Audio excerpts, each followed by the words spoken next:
Hi guys, here comes chapter 9. Grandpa Joe takes a gamble.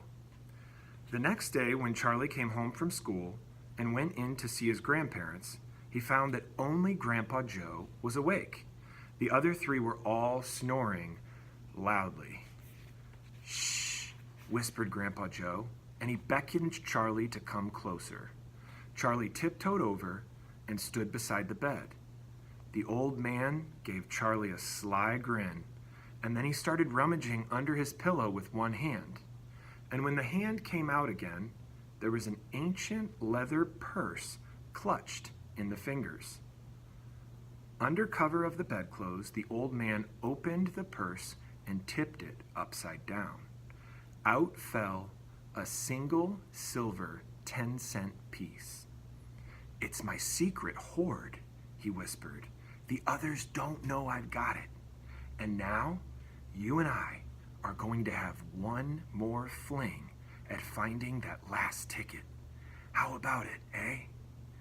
But you'll have to help me."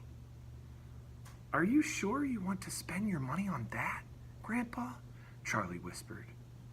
"Oh, of course I'm sure," spluttered the old man excitedly. "Don't stand there arguing. I'm just as crazy as you are to find that ticket. Here, take the money and run down the street to the nearest store and buy the first Wonka candy bar you see and bring it straight back to me, and we'll open it together." Charlie took the little silver coin and slipped quickly out of the room.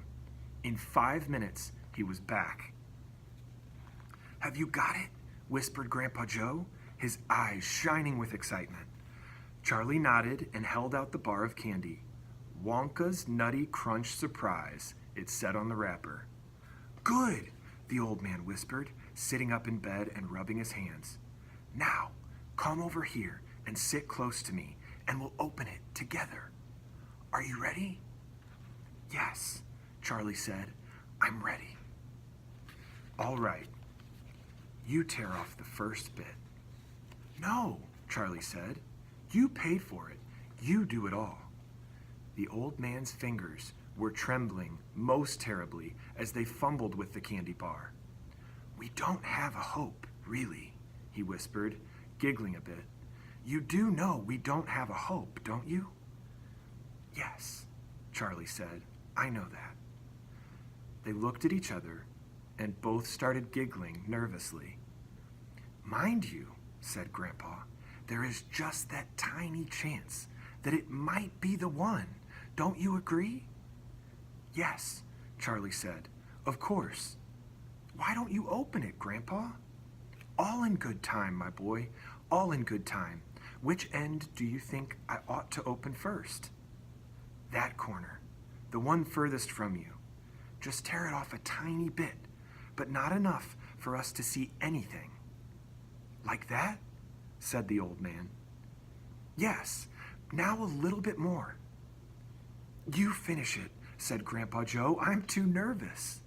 "No, Grandpa, you must do it yourself." "Very well, then.